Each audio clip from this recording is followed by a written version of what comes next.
This week's leather tip video comes from a question asked by Liza, and she asked how deep to cut with your swivel knife.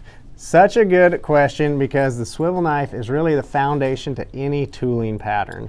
Now, if you want to get in depth on different tools like this, be sure to check out our leather carving fundamentals course. I'll put a link in the description for you as well. But let's get you started on the right step here. On any swivel knife, I got 3 of them here, but if you look at them, there's an angle at the bottom of that blade. Now they're going to vary a little bit, but they're all going to be fairly close. And this has become what I consider the best way to tell you how deep to start those cuts. When I push that knife down, the depth of that goes to the top of where that bevel starts at.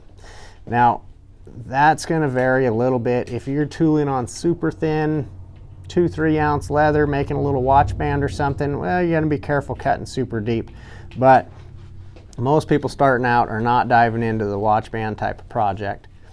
So as I pull that cut though, I don't want to just stop it abruptly like this.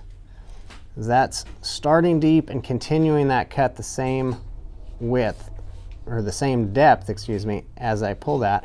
I want to get in the habit of fading those cuts. So as I pull that cut, I start lightening the pressure of that cut, and that's fading off the depth in there. So it starts deep like we did here, but then by simply easing up on that pressure, it's going to fade those lines, and that's going to add more flow to your patterns.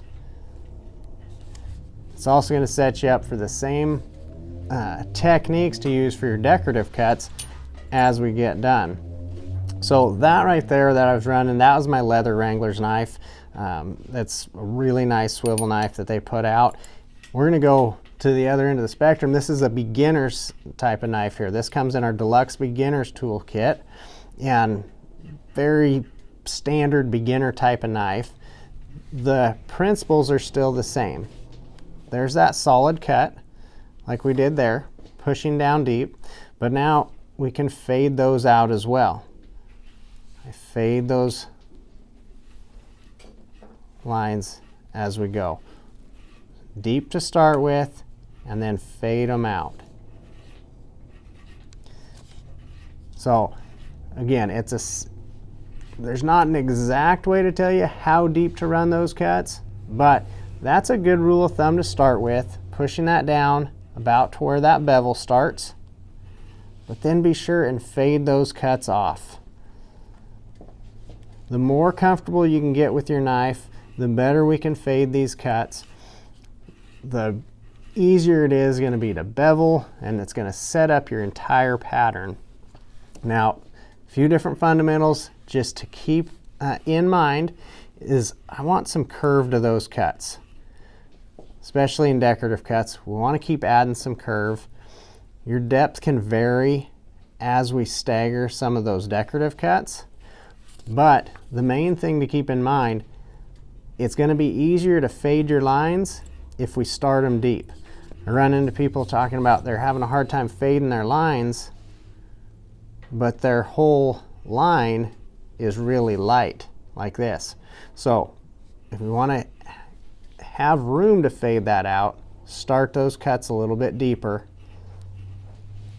and then ease off your pressure to lighten those up as they go. So Liza, I hope this answers your question. I hope it gets you guys on the right track for starting those swivel knife cuts. Again, if you want in-depth instruction on all of our tooling tools, check out the Leather Tooling Fundamentals, and I'll put a link to that in the description there.